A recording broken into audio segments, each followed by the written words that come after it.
участница на Евровидении от России, Манижа, зовут ее, с песней «Русская женщина».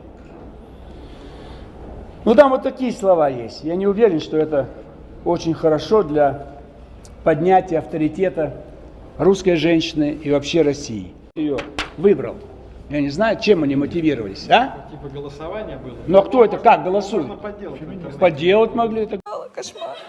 Да ладно, господи, что такого-то? Ну что вы, ну, господи, да я вас умоляю. Да я порву всех просто, Вот я сделаю все молодец. нормально.